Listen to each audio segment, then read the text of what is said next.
Today's a nice day to relax. I'm glad I got out of that hospital room. Though I hope Vi doesn't mind that I left to get fresh air and to stretch my legs.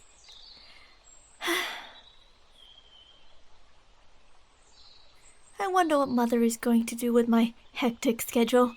She's going to have to cancel everything for a bit until I recover fully.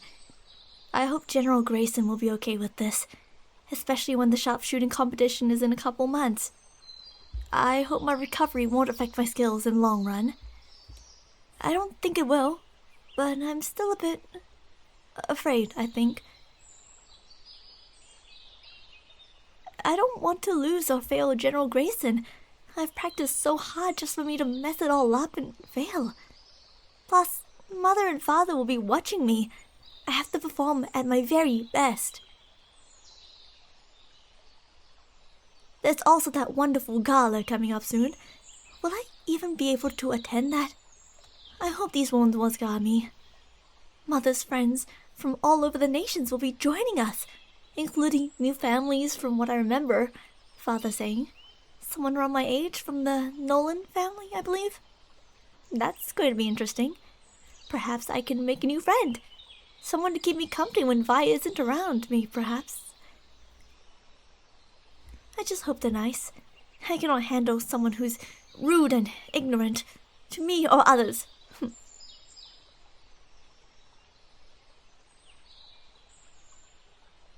I'll think about it later. Right now, I have to focus on getting better. Not these spiraling intrusive thoughts about failing and being a disappointment. I have to live up to the family name. That's a lot. Maybe I should go back and talk to Vi about it. She always knows how to comfort me. Yeah, I'll do that. Okay, let's go back to Vi.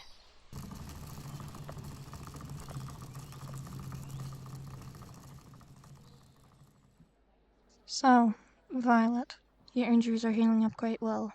You and CAITLYN are on a good track to healing fully. Anything you'd like to know about your injuries, Vi?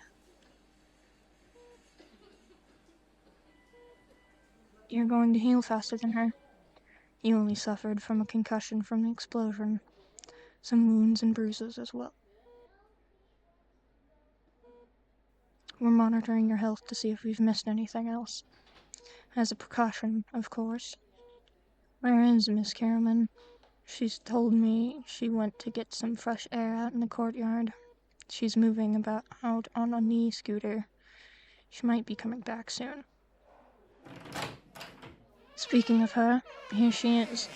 I'll leave you two be. Rest up and relax, alright? Sorry, did I interrupt something? Okay, if you say so, Vi. How was your sleep? You were in a very deep sleep that you didn't even notice that I left. Don't apologize. It's okay. You need that rest a lot. The both of us do. I'm guessing you slept well, huh?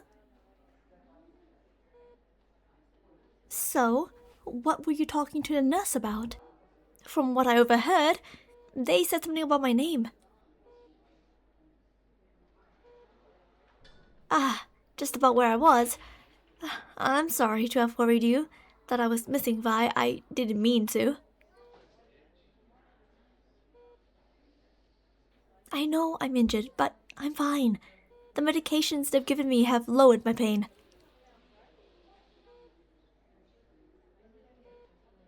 Listen, it may be a lot, but I'm strong, Vi.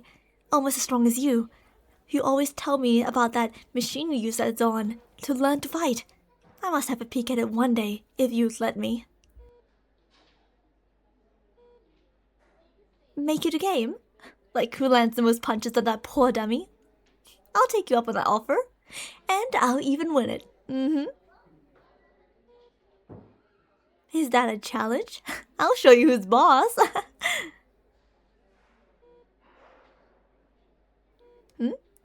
Lay with you? Of course, move over for me. I don't want to fall off the bed. That's better. Now, what shall we do? Well, I visited the library in this hospital and got some books checked out. Why do you ask? You want me to read to you? No, I'm not judging. I truly don't mind. It's just caught me a bit off guard, actually. Anyways, they have some fairy tales, and I meant to check them out. Yes, fairy tales. I always read them if I want something fun to read instead of textbooks, homework, or English assignments. It transports you to a whole other world to live in. A world where nothing is wrong, magic exists, and so many things to explore and learn so much more.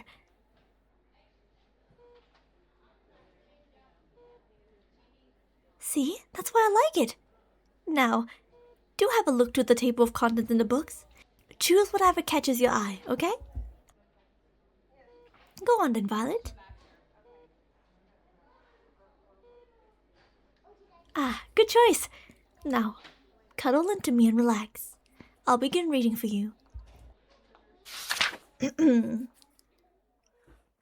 Down in the valley was a village. On the outskirts of the village stood a small, run-down cottage, and in the cottage lived the widow with her only son, Jack. They were poor. This was clear to see from the ragged clothes on their backs and the worn shoes on their feet. But as the story goes, they did possess one item of real value, a gorgeous caramel-colored cow. Jack woke up early every morning. He milked the cow, poured the milk into jugs, and set off to the dairy. The milk was only worth a few pennies, but Jack didn't mind. He happily accepted the pennies from a local cheesemaker, bought a few potatoes from the market, and returned home. Jack did this every day. The milk from the cow was just enough to help Jack and his mother get by. One year, a terribly harsh winter hit the village. Great howling winds blew, and the snow lay in huge drifts, never before seen by the villagers. The following spring, the grass did not grow. Without grass, the cow had nothing to eat, and soon became too weak to produce milk. "Mother," cried Jack, "I cannot get a single drop of milk from our dear cow this morning." "Alas," the widow replied, "I feared this day would come, and so it has. Jack, my dear boy, it's time to sell our precious cow. Take her to the market and auction her to the highest bidder." Jack looked sad. "But, mother," he said, "without our daily milk from the cows, we'll soon run out of money, and then what will we do?" "Don't worry, Jack. We'll think of something," she replied. Jack set off down to the village with the cow. Before he reached the market, he came across a friendly butcher. The butcher wore a blue and white striped apron, a straw hat, and carried a small green drawstring bag. The butcher approached Jack. "Ah, what a fine cow you have there, young man," he said, patting the cow firmly. "I'm selling her," replied Jack. "You are, indeed?" "Yes," said Jack. "My mother told me to go to the market and sell her to the highest bidder, for she is extremely valuable." "I can see that," replied the butcher. "That is why," he continued, "I'm going to give you a once-in-a-lifetime offer, an offer worth no less than 1,000 times what you will receive from anyone at the market." Jack looked up at the butcher in awe. "What is this offer?" asked Jack. "Magic beans," said the butcher, stepping forward and opening a little green pouch. Jack peered inside. "3 beans?" he snorted. "3 magic beans," said the butcher, "that will most certainly change your and your dear mother's lives for the better." Jack reflected for a moment. 1,000 times more valuable, he thought to himself, and something that will help my mother. "Very well," said Jack. He exchanged the cow for the little pouch containing the 3 magic beans and returned home. Jack told his mother of the butcher and the 3 beans, and then watched in horror as her ashen face turned puce. "You've done what?" she bellowed. But, mother," stammered Jack, the man said that they were magic beans and that they would help us, and—" He stopped before he could finish the sentence. Even Jack, now hearing those words come out of his own mouth for the first time, could not believe what he was saying. It sounded ridiculous. And he suddenly felt overwhelmed with shame. He began to sob. "Oh, Mother, I'm so sorry. Oh, Mother," he cried. "I'm so sorry. I can't believe I've done something so silly. Can you ever forgive me?" "Go to your room, Jack," she said. "You must think long and hard about what you've done." So clasping the little pouch of beans, Jack turned, trudged upstairs to his bedroom, and closed the door. He tipped the beans into his palm, then sat on the edge of his bed, staring at them. "How could I have been so stupid?" he said to himself, angrily. "I mean, look at them. 3 blinking, measly little beans in exchange for a whole cow? What was I thinking?" In a fit of rage, he clenched his fist and tossed the beans out the window, then curled up on the bed and fell into a deep sleep.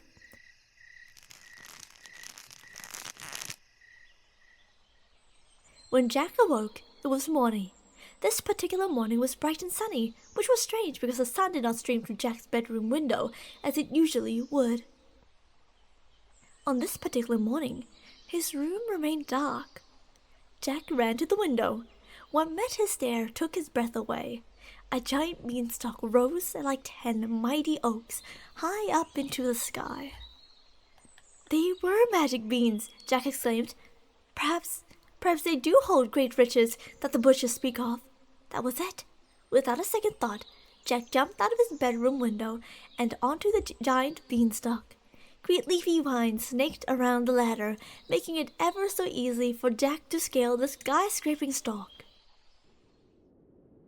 He began to climb, higher and higher and higher, not stopping for a moment to look down. This is probably just as well, for Jack was now so high up that his cottage, the village, and all the surrounding lands could be seen no more. Suddenly came a shrill voice. "Jack, is that you?" it said. "Yes."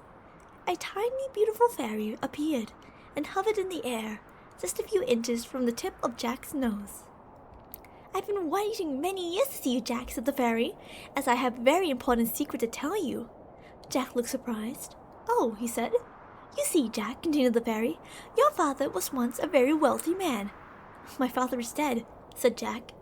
"Yes," said the fairy, "but don't you want to know how he died?" "Mother said he was sick." "Oh, my darling Jack," said the fairy, "your mother wanted to protect you. Your father was not sick. He was known across many kingdoms, for he owned the most rare and magnificent of all creatures, a mystical golden hen that laid a golden egg every day." Jack was dumbfounded. "So, how did he die?" he asked. The fairy still hovered daintily in front of him, raised her arm and pointed into the distance. "See that castle? Well, in that castle lives a giant, and this is the beastly tyrant that ate your father and stole his golden hen. You must avenge him, Jack. Take back what is rightfully yours." But before Jack could reply, she vanished. Jack took a moment to gather himself and set off towards the castle, and before long, a colossal structure towered before him. Jack had never seen such a building so big before. The steps leading up to the front door were taller than he was. The front door itself was as big as a mighty oak, and astride the door, staring menacingly back at him, stood a statue of 2 gigantic stone lions. Jack took a deep breath, then without further ado, he lay flat on the ground and rolled under the front door. Jack stood up and dusted himself down. He looked around slowly, trying to take in the enormity of the surrounding.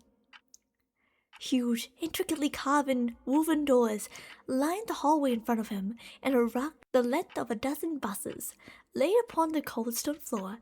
It was quite something to behold.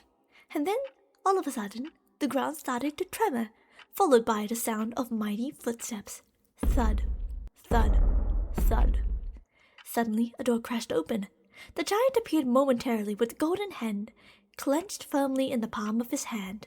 Without stopping, he marched forwards and flung open the kitchen door. Jack darted across the hallway, making sure not to even be seen, followed the great giant into the kitchen. "Where is my dinner?" bellowed the giant. "It's coming, dear," said his wife. The giant sat down on the kitchen table and carefully placed the golden hen in front of him. Jack quickly snuck behind a table leg. "Oh, I do wish you wouldn't put that thing on the dinner table," said his wife, laying an enormous ball of steaming stew in front of the giant. The giant glared at her. "That thing is my golden hen," boomed the giant, "and she's due to lay her daily golden egg at any moment." He stopped, then looked around very slowly. The giant raised his nose into the air, sniffed, and then hollered. "Fee, fi, fo, fum. I smell the blood of an Englishman." "Don't be silly, dear," said his wife. "You haven't eaten a human since that day you stole that wretched hen." "I can smell them," he roared. "Eat your dinner, dear," she replied calmly, "before it gets cold." The giant ate his stew, and then, without a moment's warning, his head hit the table and he fell fast asleep. "This is my chance," thought Jack. He quickly shimmied up the table leg, grabbed the tablecloth, and hauled himself up. Then, hardly daring to breathe for fear of waking up the giant, he crept forward, across the tabletop, carefully placed the golden hen under his arm, and made a beeline for the open window at the end of the table. "By Jove, I've done it," he thought. And then, to Jack's horror, an almighty scream came from the giant's wife. "Ah! A boy!" she cried. The giant awoke with a start, enraged by what he had heard. "Where?" he roared. "There!" screamed his wife, pointing at Jack, who was now sprinting at top speed towards the window. "And he's got your golden hen!" The giant made a lunge for Jack, but it was too late. Jack escaped through the window and made it down to the beanstalk to safety. After returning to the ground, Jack cut down the magical beanstalk, and neither the giant nor his wife were ever seen again. And true to the fairy's word, the hen laid one golden egg each day. Before long, Jack and his mother had enough to buy a new cow, and I am pleased to say that, from that day forward, they lived a long, happy, and prosperous life together. The end. Bye. Oh, she's asleep. Must be that tired, huh? You look so peaceful like this, laid back and looking so soft, almost like a teddy bear. Good night, Violet. Sweet dreams, dear.